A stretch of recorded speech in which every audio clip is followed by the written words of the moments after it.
This is a Porsche Taycan Cross Turismo 4 and it's in beautiful Norway. So today, show you its interior, exterior, design details, practicality and my verdict. So, stay on for the video.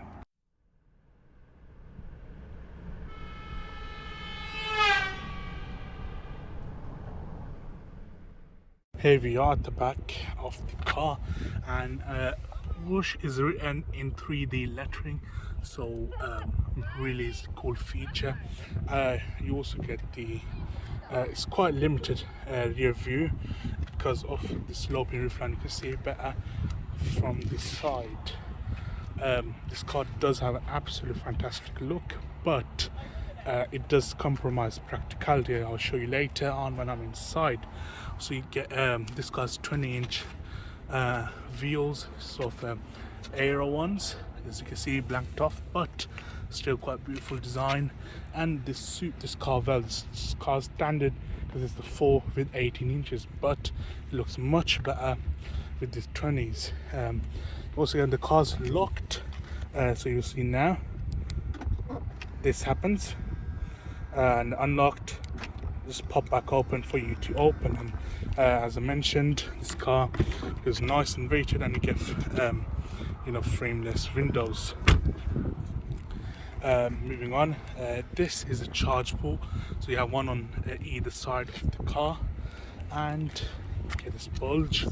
This looks really nice when driving, and you get these absolutely phenomenal headlights. And these air intakes, they aren't fake actually, they are to cool your battery. You get a low splitter there as well, and a big bonnet, even though it doesn't need one, but still looks cool. And overall this car has a really cool and fantastic look.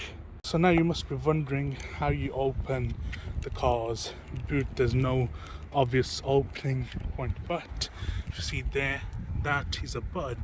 You press it and the boot rises open. And this car may be compromised with headroom and things, but it's much better at carrying things than people in the rear seat. So as you can see, this car has my stuff. The owner is kind enough to let me in this car their stuff, and still you see it's quite big and it's fully covered, but it's carrying a lot of things in its boot. And you also get some additional storage there and on this side as well.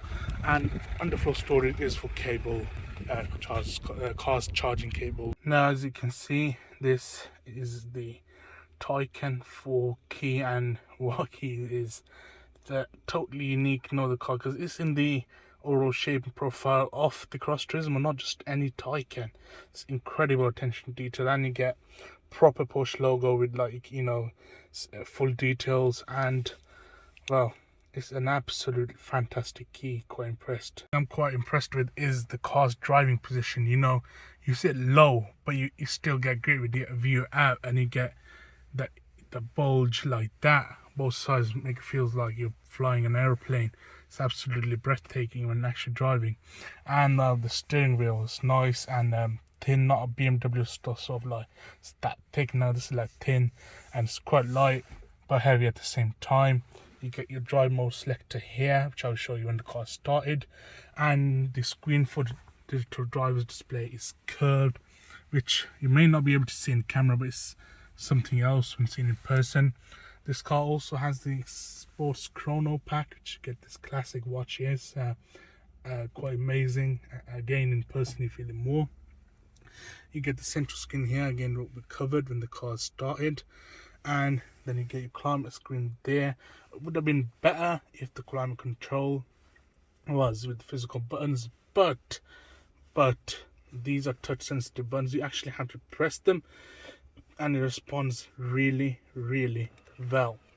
You get a cup holder there, and you can see the key is in there right now. You get another cup holder here, and you get a central storage area there.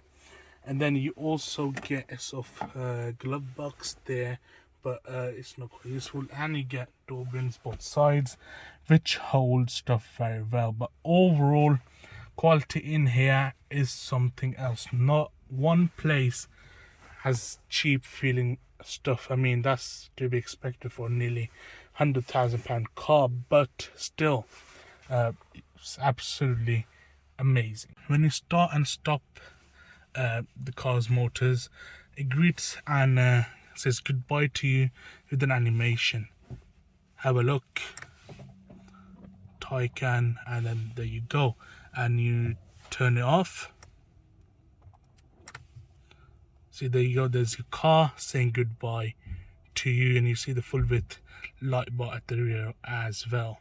It's quite cool and adds to the sense of excitement and occasion you get when you drive and drive and use this car on a daily basis.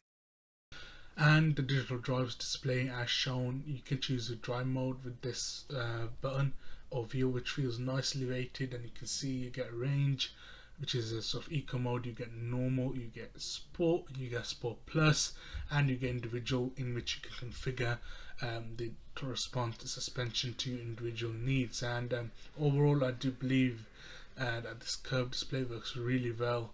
You get all the information you need on one big area. Space for more, and it never feels cluttered or sort of dark, dingy, or cramped for space. So it's unlike BMW's displays as of late. And you can also control it using this pad here. You can go navigation and sport chrono. I mean, because this is in Norway, it's in Norwegian, but hey, you get the point. And then there you have your main infotainment system, and as you can see, it's quite responsive. As soon as I press, it responds, and you can do that and go back, main menu, your music and your things. And as I mentioned earlier, climate control. So this you have to press down, and as soon as I press, you see it responds instantly.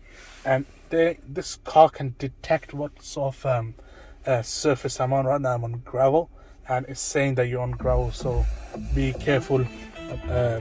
Oh, there we go, that was a traffic message of live update, so it's going to tell me nearby area, but I sort of turned it off. But there you go, that's another benefit of this car. And you get Taycan written there proudly, so you never ever forget what car you are sat in. And overall, I must say, really impressed by this car. Interior, at least have another look. Yeah, Porsche quality, next level. Complaint, really this is the only complaint I can find, is that the vanity mirror is very incredibly small. I don't know if you can see, but look at the size of the whole visor, and look at the mirror in comparison. Yeah, but still, I mean you do get light, so that's good, but still quite small. Car also has a great reversing camera, which with a great definition. So you just flick this up twice, and the car's in reverse now. You can see top down view. You can also see rear view there, and you also get all round sensors. And if you click on that there, see, now you can see the front view, which is quite great. And see the response of the screen is absolutely great, and see somebody's walking behind my car. Also control your upper screen to your lower screen. So if you don't prefer traditional touch screen, you can just press touch sensitive button there, and you can go into different menus through there. It's absolutely fantastic once again. This car also has great speakers. Have a listen.